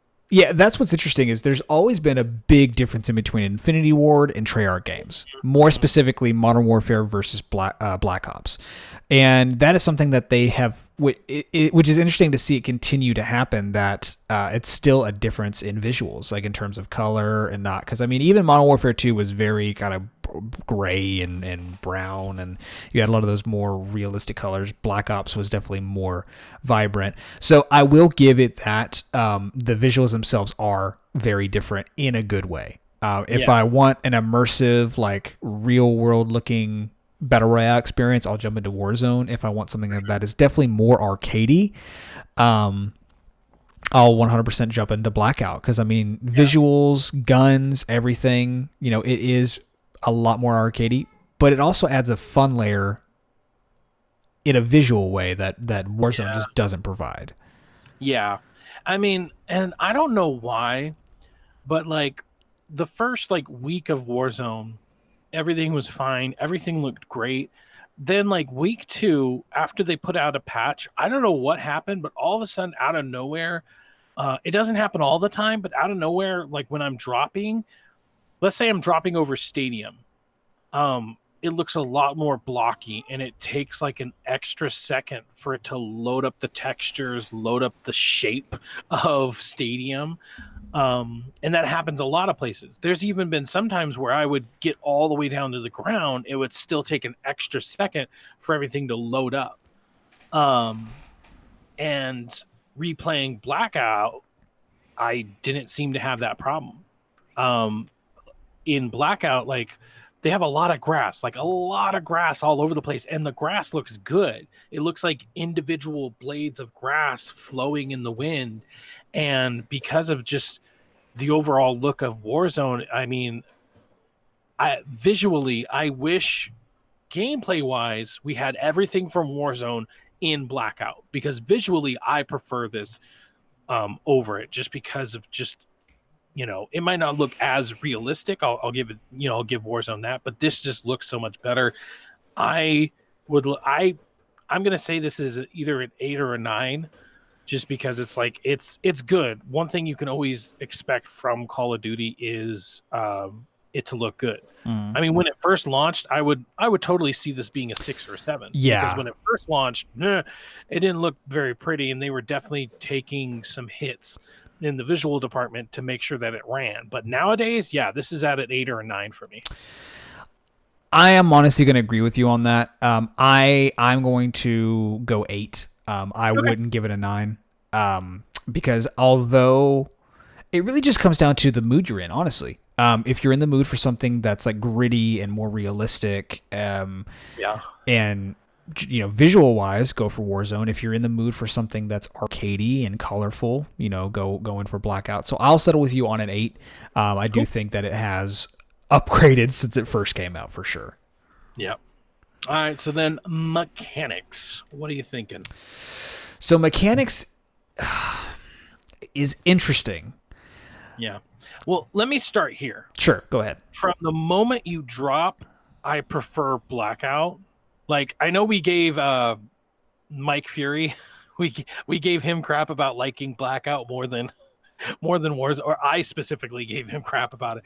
But it's like the moment I drop and I have the wingsuit, like I'm like, oh man, that's right. I much prefer the wingsuit than opening and closing my parachute. Opening the parachute, closing it, opening it again. Like that is annoying as hell. If I want to make sure I can make the distance over to where I want to go, having to cheese it that way, I really do not like. Whereas the wingsuit, you open the wingsuit, you do kind of the apex thing where you can look down to speed up and then go back up to like go further, and I like that mechanic. As far as mechanically, from the moment you drop, I'm like, oh, I prefer that. You know, whether or not the guns and stuff I prefer, starting from the moment we drop, I prefer Blackout because I like the wingsuit. I like the way it feels. So that is actually somewhere where we do differ. Comparison between Another thing, I don't know if this is mechanics versus visuals. Sorry, I don't mean to interrupt, but I do like the fact that you come in a helicopter convoy versus you're just in a giant plane on Warzone. Like I like it made it feel epic because it's like here's all these little helicopters protecting the two big planes rather. So I don't know if that's mechanically speaking, but I mean I'm just gonna throw it out there. I really like that. Okay. So again, we're just going to differ on this one. For even what you just said. So like going to mechanics, I personally like the dropout experience of Modern Warfare better. This goes into, again, the mood. And it could just be because of the fact of I, gameplay wise, prefer Modern Warfare's than Treyarch's Black Ops 4. But what I love about Warzone is Warzone just seems like an extension mode from the multiplayer itself, where Blackout itself seems like kind of totally different from core Black Ops 4. You know, and it could just be because Modern Warfare does a better job of like running everything together. Like it's okay, you've got separate maps, but it makes sense to have this larger world where we knew that Blackout was just a completely new experience. As far as the jumping out, it goes into the same vein. Like Warzone to me just seems like Modern Warfare, like the core multiplayer with a little bit more health and just on a bigger, grander scale. So for me, right off the bat is what I enjoy more. I do like the cheesing of cutting, opening, cutting, opening. I guess it's just that it's tedious. Whereas, I mean, maybe it's because I'm spoiled by Apex and I'm so used to those mechanics that having to cheese it that way, I just don't like it. And the fact that Blackout is much more like, Apex where I can like, wingsuit my way there. It's just a little bit cooler. Now, once you get down to the ground, replaying this after Warzone, I really miss being able to pick up attachments and basically customizing my gun that way.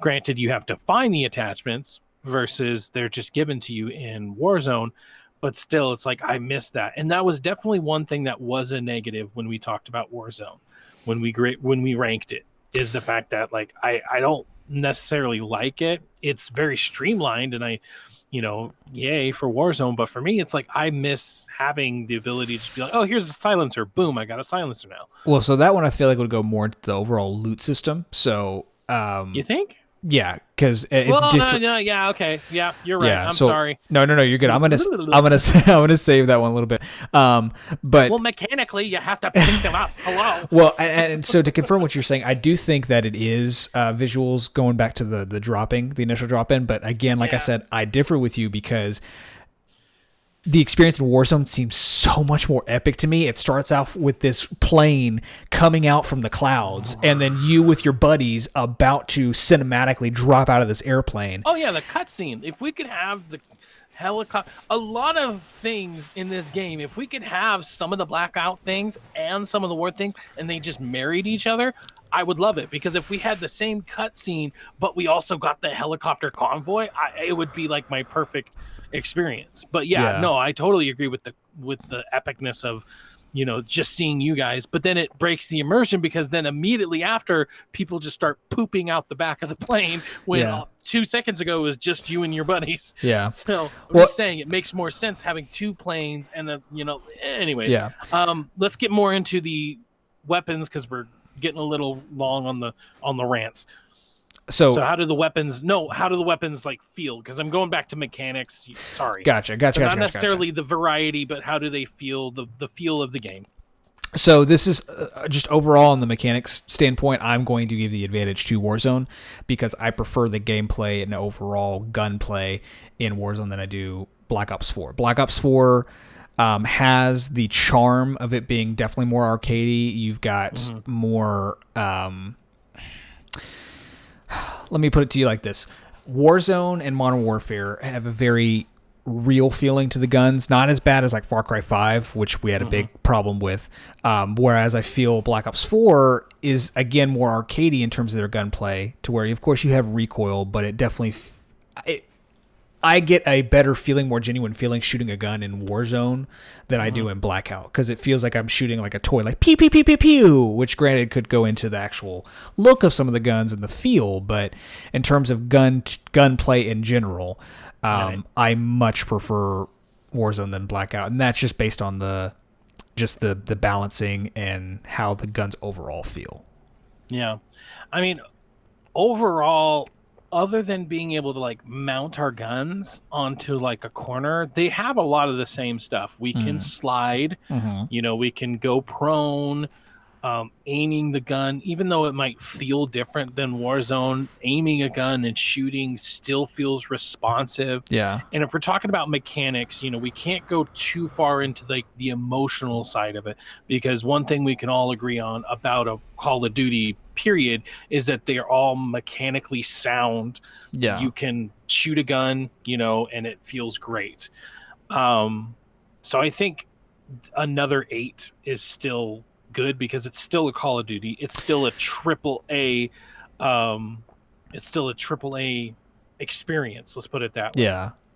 And I would say probably very similar. I could say a 7 at the absolute least, but I mean, it still feels like a Call of Duty. It's just a different one. So yeah, I will agree on 8.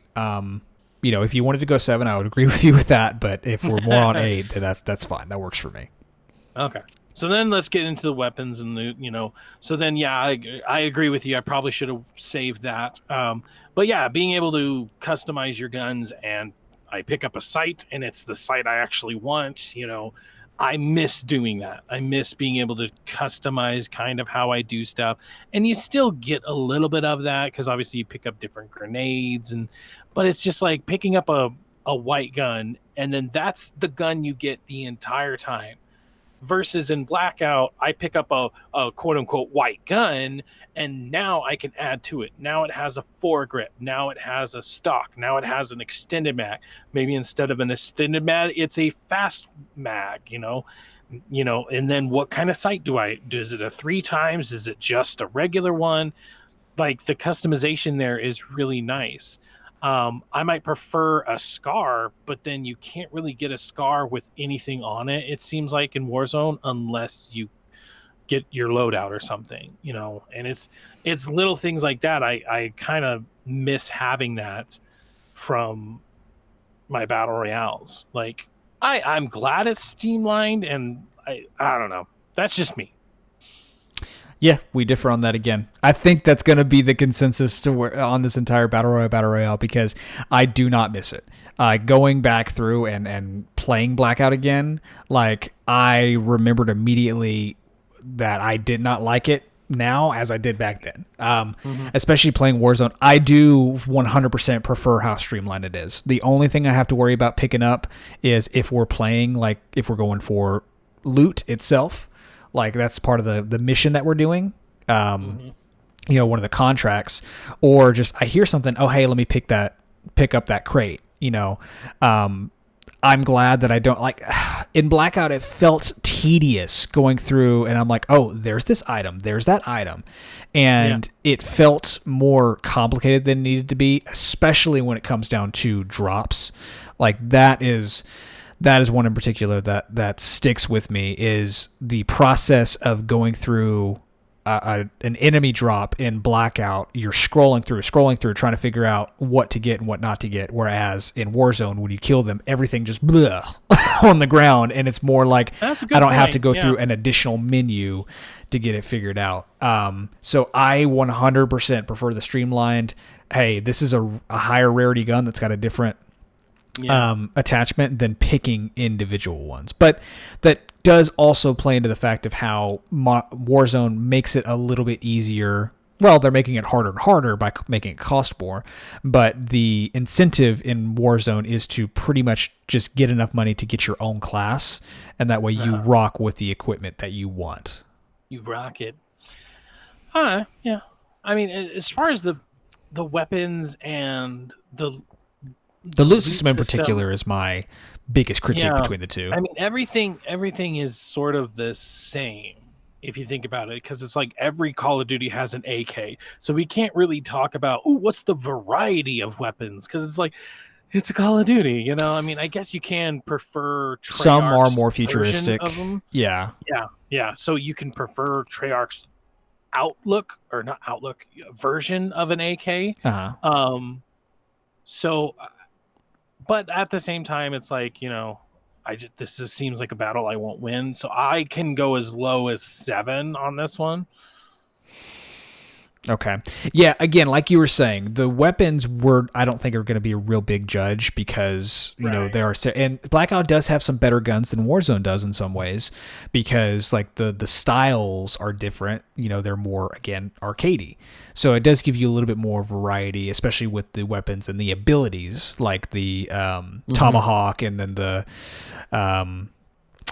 grenade launcher that battery carries and stuff like that. But I think the biggest thing that we can detract it from is the overall loot system. So I will agree with that. I'm not going to make you go less than that, because I don't think it's that bad. But I would say weapons and loot would get a 7. Yeah. Okay. 7. All right. So then next up, onboarding. This is confusing, because we always go straight to a tutorial. You know, that's always the first thing we can talk about. Does it have a tutorial? Does it help you out? And unfortunately, no, it doesn't have one. So as far as like onboarding, there are games that do it better for sure. This one, I do think Warzone will take an advantage over, because what I would consider the onboarding that you get from both of these is, while you're waiting for the match to load, you spawning into the map itself. I don't know. It was still, for me, I didn't have a weapon, where I was just running around with my fists. So I don't know if you had a different experience, but no, it's still the same. It's like any other battle royale, where when you drop down, you can go and pick up weapons, but you don't spawn with one like you do in Warzone. So that's a real good point as far as Warzone. Even if you don't play through the tutorial, even if you like skip it, or you don't, the onboarding can be a little bit better, because not only can you use weapons, but you actually get experience with those weapons. So yeah, it definitely has it. And Warzone does also actually have a tutorial mission. Like there is a Warzone tutorial. So yeah, I would say like the one plus side of onboarding is that since it is more arcadey, it can just kind of be a little bit more pick up and play.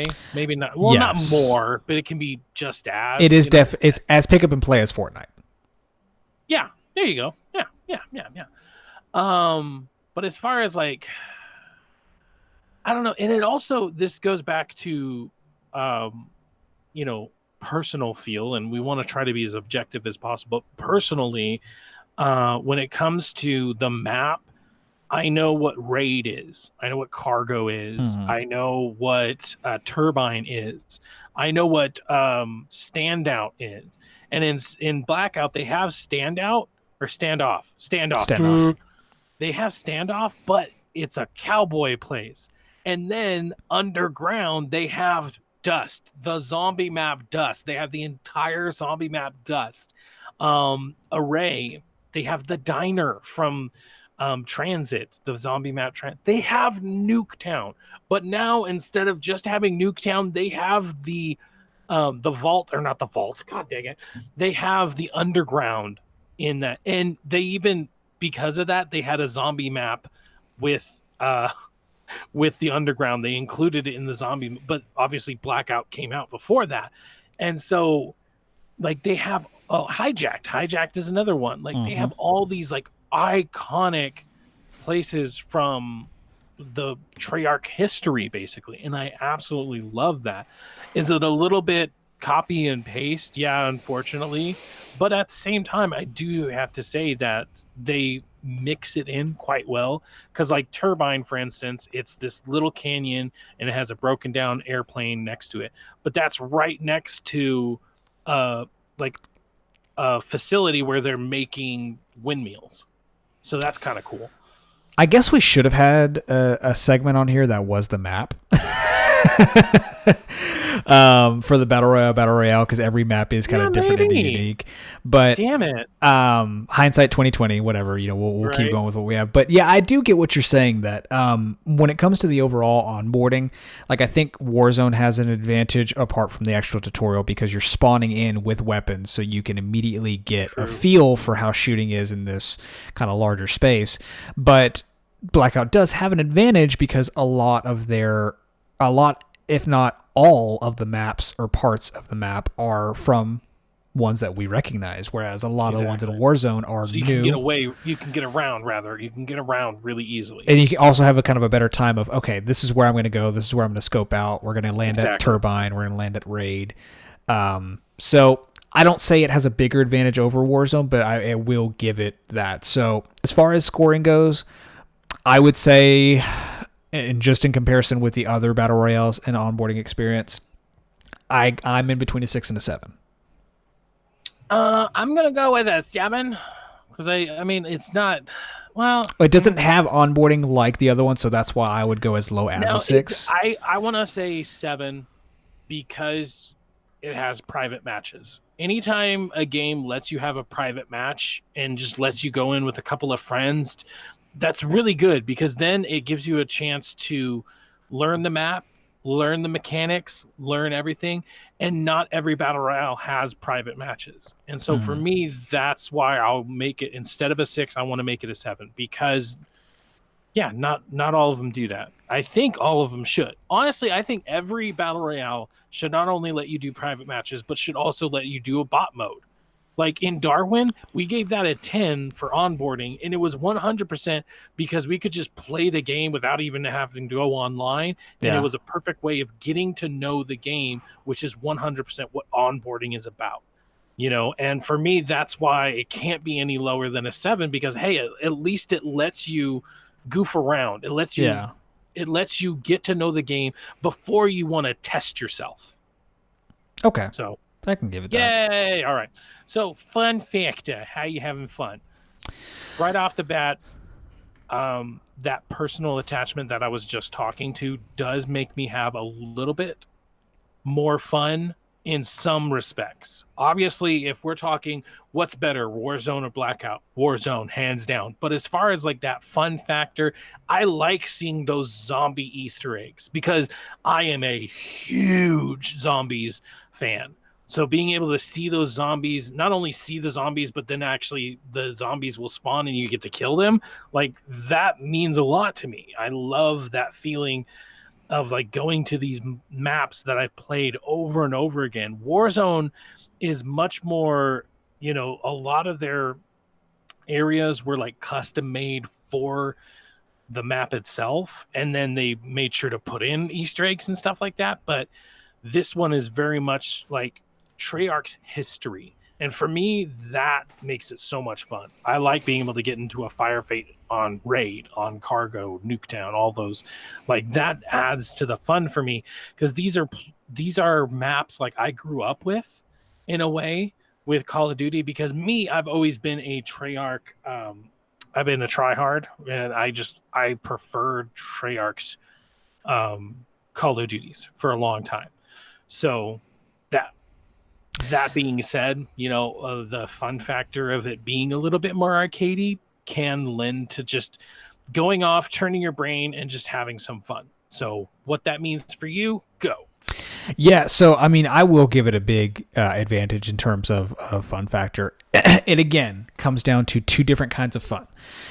I have more gameplay fun in Warzone because I enjoy the experience. It's like I'm just playing a big match of Modern Warfare with my buddies, because that's exactly what it is.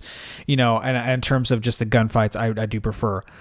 Blackout does have that fun factor, like you were saying, of the map variety, of just the look. I mean, it's one of those. If I feel like having dumb fun, I'll hop into Blackout.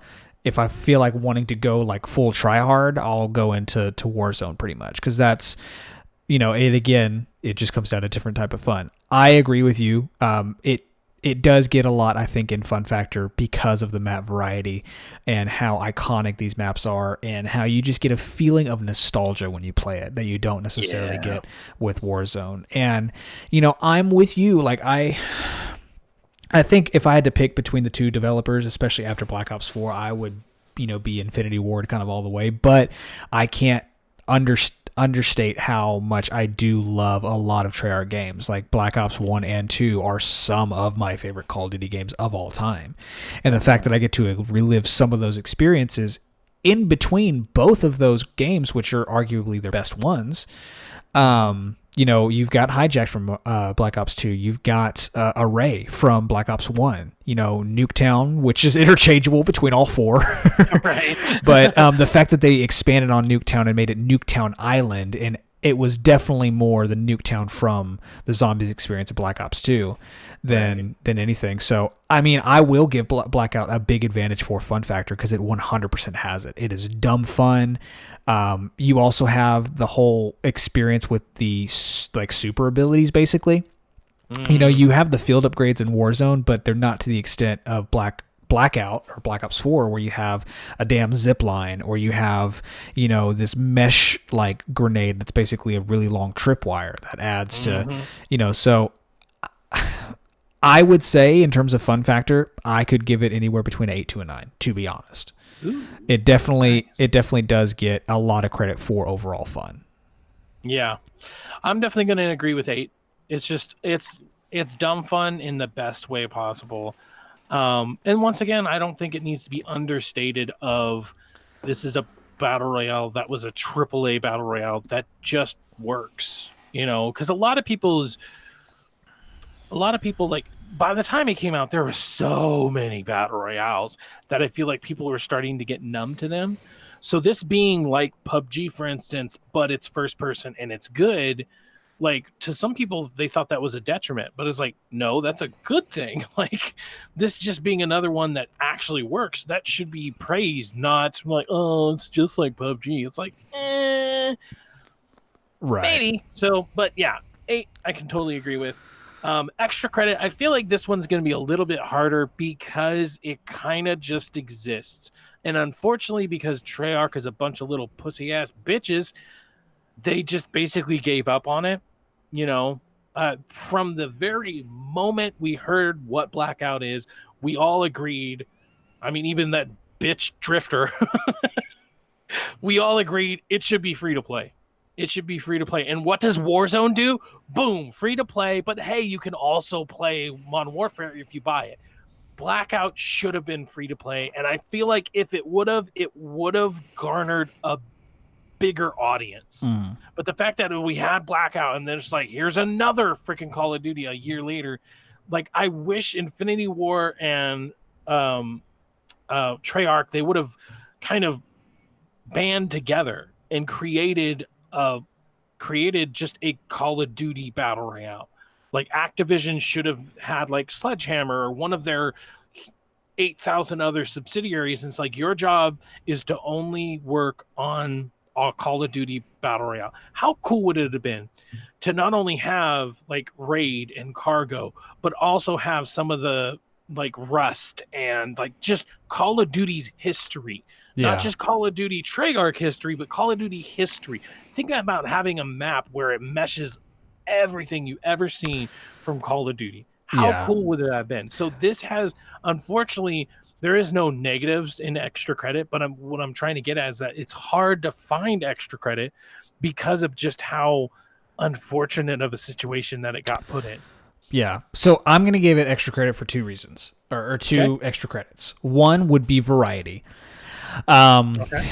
And that comes to gameplay. They're adding stuff in Warzone like shotties and snipers, to give you some more experience apart from, plunder and then, just normal battle royale. But what I like about Blackout is you have things like Alcatraz, for example. Yeah. If you want a more condensed, just hectic experience, you can play that specific mode where, you're kind of confined to that main area.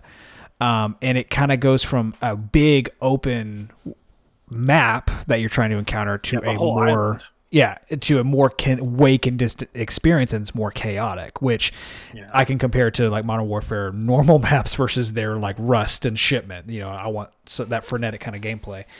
So the variety that they give and that how they continue to do that map, like Alcatraz is always in rotation in some ways. It kind of gives you further kind of stuff to do. So I think in variation, I can give it extra credit. And then overall weapons as well. Like the weapons in Blackout are fun. Like they're, again, more arcadey and more, fiction than anything. But they're still fun. Like some of these look like legit laser weapons and some, you've got like grenade launchers. So the weapon variety I like a little bit more in Blackout. I like the way the weapons feel better in Warzone, if that makes sense. But anyway, Black Ops or Treyarch's weapons, at least in Black Ops universe, have always been fun, and they do try to, even from World at War, they do try to give you all of those again. So they'll have variations of it. So that's the extra credit I'll give it for variation in terms of weapons and limited time modes. So for limited time modes, I mean, really for either of these, you don't have to give it much more. I would say maybe for weapon variety, like... Well, I think the total, however we break it out, I think the total should be like 7. Okay. Because, I mean, it's not... So you're going to do 4 for weapons, 3 planned. for limited time modes? Sure. Okay. Yeah, so, I mean, basically, it's just the total is 7, and I think it's just because it's... The limited time modes is what sets it apart. The fact that there's, like, a hot pursuit. There's the zombies mode, which I prefer this zombie mode over the shadow fall from... and it's 100% because you go in with your squad, then slowly your squad could die and come back as zombies. And I really like that. And also playing as a zombie was way more balanced in this game because they're way too strong in Apex. This one made way more sense. And you actually could like throw a tomahawk, which was very in universe for Treyarch. So, but the different variety of their modes, it's like they tried. Unfortunately, they stopped trying. But when they were doing it, they tried. They made variety. And so I can totally agree with that. So the overall would have to be 7. So then let's get out our think a chair. I won't do that. Let's get our think and share calculators for sure. No, it's you sit down in your thinking chair and you think that. But I was already messed up. So anyways, thanks for being an ass. Anyways, all right. So quickly, we got 8 for visual and art style. We got 8 for mechanics. We got 7 for weapons / loot system. We got 7 for onboarding. We got 8 for that fun factor. And then another 7 for the extra credit. That gives us with a total of 45 divided by 6 equals 7.5. So if we get that in here, let's see what everything's at. So black out. So yeah, 0.5. All right, so right now at the bottom, as always, as it should be, PUBG at 6.6. Second to last is actually Blackout with 7.5. Apex Legends 7.6.